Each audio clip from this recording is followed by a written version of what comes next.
Hello, welcome back. This is video 2. So if you have just come from video 1, you'll remember that we talked about the different clothes that you can buy to help support your child when they're getting dressed and undressed. And this is to help them be independent. We want them to be independent when they're coming to school, because independence is a essential life skill we all need to learn, and the sooner we can get that started, the more chance they have of being an independent learner as they go up through the school. So obviously one of those things is being able to dress and undress themselves, and most children by nursery age will be trying to undress themselves because this is the easiest action. They haven't got to coordinate heads in this hole, arms in this hole, arms in this hole. They just have to take their clothes off. So this is the first thing that they tend to learn to do by themselves. Then they move on to getting dressed, and this is a little bit trickier. And I know as a parent it's quite easy to step in sometimes and do it for them, because you know you've got to get to work in 20 minutes, or school starts in 10 minutes and they're not even dressed yet, so you're gonna like whip it on for them straight away.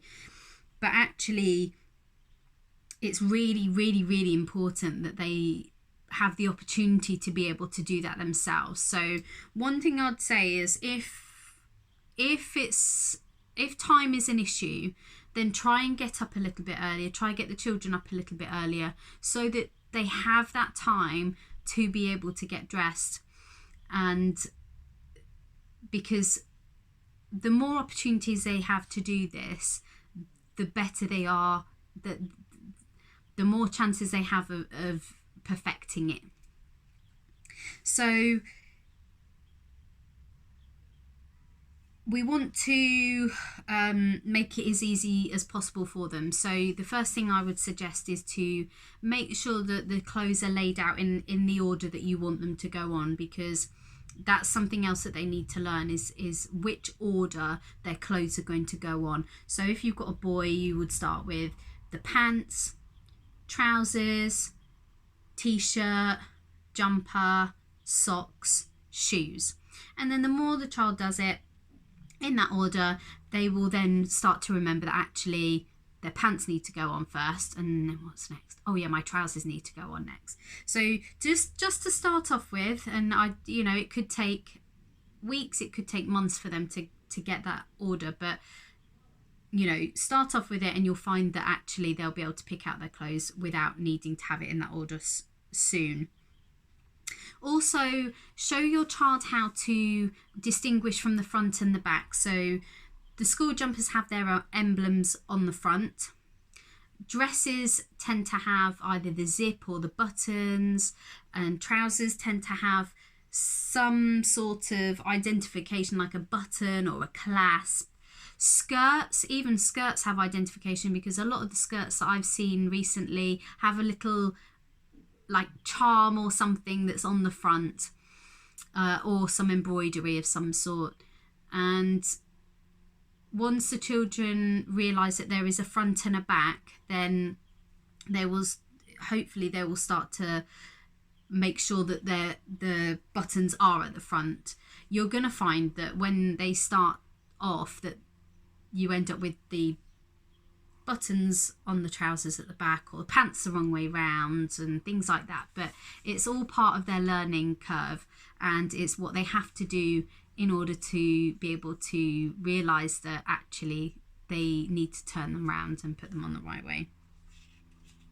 So when we're putting on trousers, we would advise that the children sit down to start off with, because if they're trying to stand up and balance and put a leg in the right leg hole, it can be too much at once for them to think about. So get them to sit down, and then you can coax them through putting their trousers on. As with all the items of clothing, you might need to give them some verbal instructions, but try and keep these short. So one instruction, let them perform the action. One instruction, let them perform the action. Because again, if you give them lots of instructions in a string, it's too much for them to think about, especially when they're trying to coordinate their limbs into the different holes of their clothes. And again, the same you would do with skirts as well. You would get them to sit down, put both feet into the hole, and you can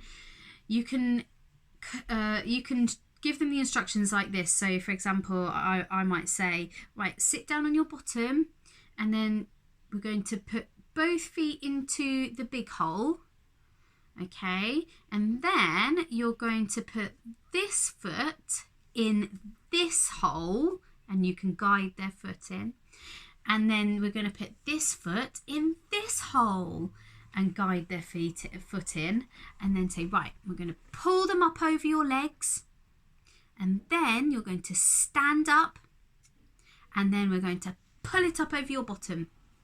Okay, so one instruction at a time. To start off with as well, you are going to have to show them how, where you're expecting their feet to go in the holes, for example, or just what you're expecting of them. You might need to demonstrate as well with your own clothing so they can see what's happening when you're putting on clothes. Again, with the t-shirts, give them some verbal instructions.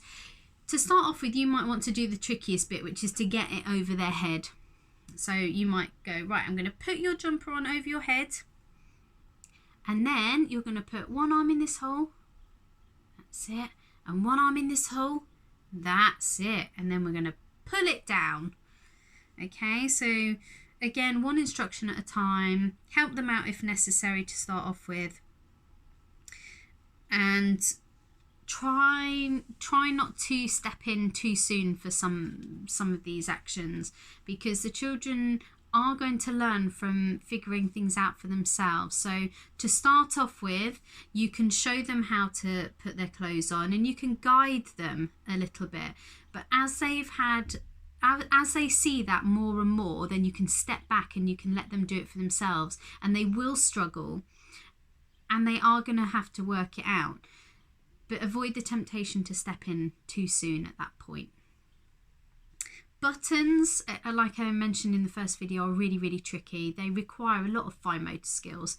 And if you think about the action of doing a button up, it's quite complex. So they have to be able to hold onto the button, hold onto that side, push the button through, and then be able to pull it. So it's something that they tend to learn a little bit later on. Some children are doing it by the end of reception, no problem at all.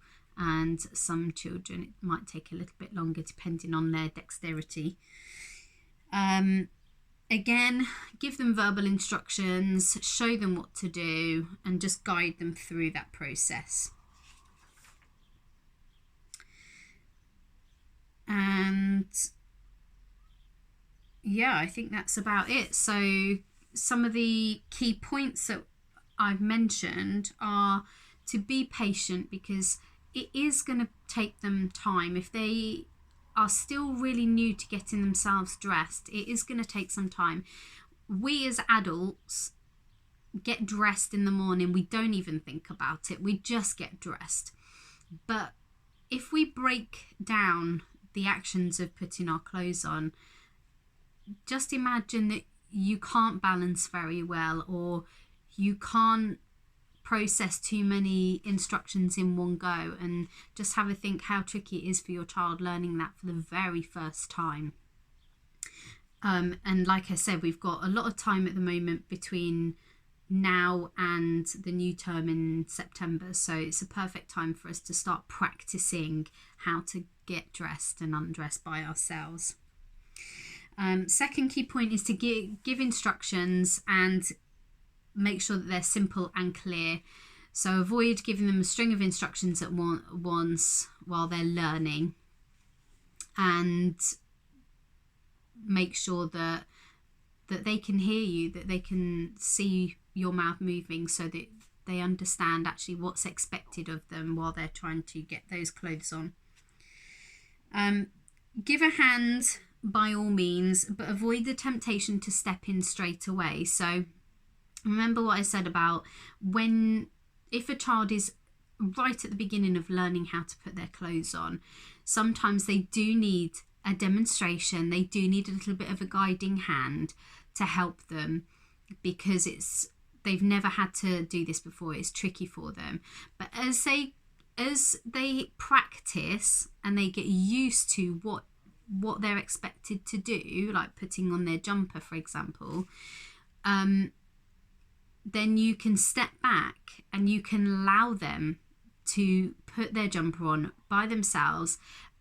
And you will notice that even though they know what to do, they will still find it tricky to put their arms in or to get it the right way around. And this is when you have to step back and just wait and just let them try and figure it out for themselves, because that's how they're going to learn. And, if they encounter a problem and they manage to overcome that problem, they will remember that the next time they put their jumper on.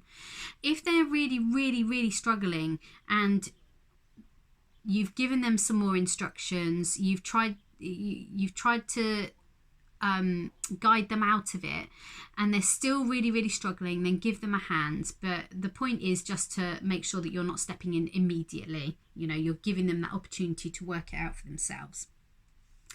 And the final key point is to praise efforts as well as successes. It's, as I've said time and time again, it's a tricky process, and they're not going to be able to put their jumper on straight away by themselves. They're going to have lots of fails, but we want to acknowledge that actually what they're doing is really, really tricky, and we as adults can see that. So even if your child puts his jumper on and he's got his arm coming out of his head hole or something with his head, still acknowledge that you got it over your head. Well done. It's really, really tricky, isn't it? I can see that. I can see you were trying really, really hard, and I'm really proud that you're trying really, really hard. And maybe we can try it again and see if we can get your arm in the armhole.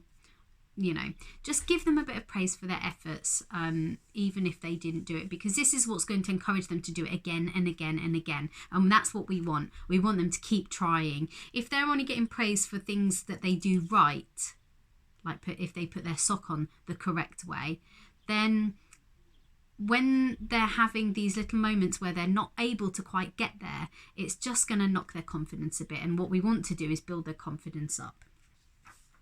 And I think that is about it. I've given you some pointers as to how to support your child to get dressed by themselves. Just keep practicing and just be consistent. Be consistent, keep practicing. And if you need any more support, I can give you some support. You can contact me via the school. And I think that's about it. I hope that was really, really helpful for you. And I'm trying to think if there's anything else, and I honestly can't. So thank you for listening, and I'll see you soon. Goodbye.